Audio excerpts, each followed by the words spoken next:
और जब भगवान श्री कृष्ण का अंत समय हो गया, जाने का समय, एक गाछ के नीचे बैठे हैं, पैर पर पैर रख करके तलवा देखता है कि लाल, भगवान श्री कृष्ण का तलवा लाल था देखने में, और उसको लगा कि कोई जानवर जीह निकाल करके रौदा में सांस ले रहा है, और उसी में तीर मार दिया।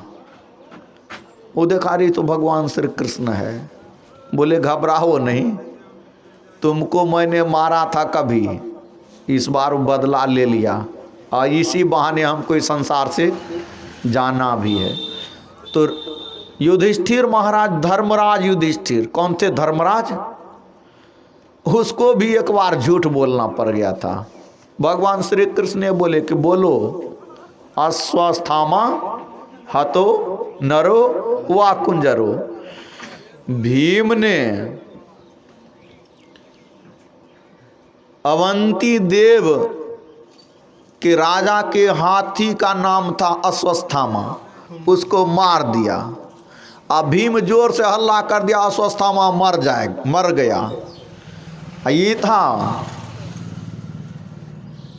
गुरु द्रोणाचार्य, पुत्र की मृत्यु का नाम सुनेगा तो धरा गिर जाएगा, बेहोश हो जाएगा, या तीर धनुष छूट जाएगा उसके हाथ से, चिंता से। तो भीम अवंती देव के राजा के हाथी का नाम था, उसको मार दिया। अब भीम जोर से हल्ला करने लगा, अश्वस्थामा मारा गया। तो द्रोणाचार्य बोले तुम्हारी बात पर हम विश्वास नहीं करेंगे। यदि युधिष्ठिर कह देगा, हमको विश्वास, युधिष्ठिर कभी झूठ नहीं बोलते हैं, युधिष्ठिर कह देगा तब हम समझ जाएंगे मेरा बेटा मारा गया। भगवान श्री कृष्ण कहते क्या देखते हो, बोलो न, जब तक ये बूढ़ा जिंदा रहेगा तब तक तुमको राज नहीं मिलेगा, तब तक वन वन भटकना पड़ेगा। अरे एक बार झूठ बोल, झूठ भी नहीं बोलना है। तुम अश्वस्थामा नाम का हाथी तो मरबे न किया है, तुम ऐसे थोड़ा ओझरा देना, अश्वस्थामा हतो, इतना तक बोलना, इतना तो बोल सकते हो। अश्वस्थामा नाम का हाथी तो मारा गया, अश्वस्थामा हतो, उसमें लगा न वा नरो, अश्वस्थामा हतो नरो वा कुंजरो, मनुष्य मरा कि हाथी मरा ये मैं नहीं जानता हूँ। मतलब इतना वज्रा करके बोलना है सत्य, लेकिन वज्रा करके बोलना है। जिस समय अश्वस्थामा हतो उस समय जोर से बोलना है, और जिस समय नरो व कुंजरो उसमें स्लो धीरे से बोल देना। नरो तक सही बोलना, लेकिन कुंजरो में बस इतना करने का आवाज ही नहीं कोई सुन पावे।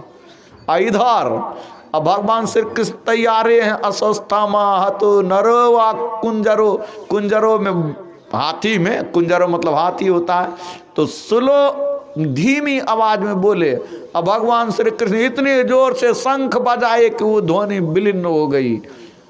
अब तो सुना कि युधिष्ठिर बोला कि अश्वस्थामा नरो, अश्वस्थामा हतो नरो, अश्वस्थामा हतो मतलब मारा, नरो मनुष्य मारा, वाह कुंजरो इतने से हुआ, या मन या हाथी, मनुष्य या हाथी, मनुष्य तक ठीक है, या हाथी नहीं सुनने दिया। वो चिंता में उसके हाथ से धनुष गिर गया, तीर गिर गया, और उसी बीच में मार दिए। कौन?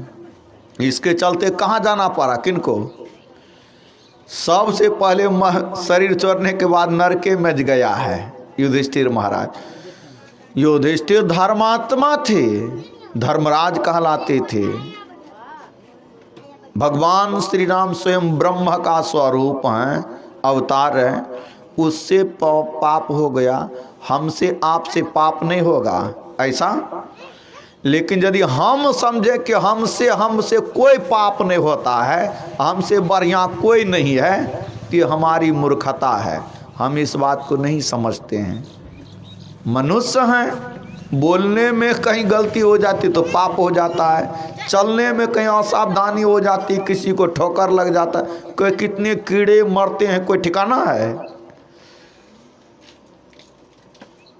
यह संसार में, अरे कोई झूठ नहीं बोलता है, चोरी नहीं करता, बेविचार नहीं करता, नशाओं का सेवन नहीं करता, हिंसा नहीं करता है, लेकिन उससे नहीं होता है पाप, ऐसी बात नहीं, कुछ न कुछ उससे पाप होता है। संसार में कोनो न कोनो छोटा मोटा पाप होता है, क्योंकि जहाँ पर अग्नि केवल दिखाई पड़ती है वहाँ धुआं नहीं है, ऐसी बात नहीं है, धुआं वहाँ है। और जहाँ केवल धुआं ही धुआं है वहाँ अग्नि नहीं, ऐसी बात नहीं है। अग्नि के बिना धुआं हो ही नहीं सकता है।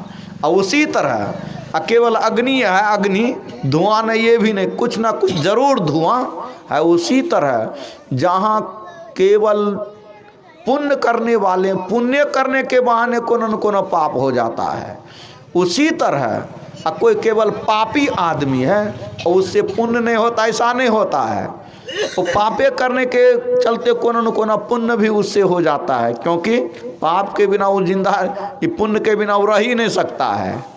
पाप करते करते पुण्य हो जाता, पुण्य करते करते पाप हो जाता। संसार यही है, पाप पुण्य से मिश्रित है। यही के कारण कितनों पुण्यात्मा है, धर्मात्मा है, जब तक परमात्मा की प्राप्ति नहीं होती है तब तक वो जन्म मरण के चक्कर में रहेगा, शरीर संसार में रहेगा, तरह तरह का दुख भोगना। और शरीर है तब न कोनो बीमारी हो जाती है, कुछ हो जाता है, कष्ट होता है, अब मरना तो पड़ेगा। अब भजन कर रहे हैं, जीवन में सुख भी आता है, सुख आता है तो दुख भी आता है, दुख आता है तो सुख भी आता है, रात दिन की तरह आते रहता है। इस शरीर है, संसार है तो सुख दुख आएगा। भजन करते हैं धन के लिए नहीं, पुत्र के लिए नहीं, भजन का सही में जो काम है, धन पुत्र पद प्रतिष्ठा ये सब के लिए जो भजन करते तो वो धोखा में है। भजन का एकमात्र है शरीर संसार से छूट करके परमात्मा में मिल जाना, परमात्मा को प्राप्त कर लेना। और जो दीक्षे नहीं लिए हैं तो भजन क्या करेंगे।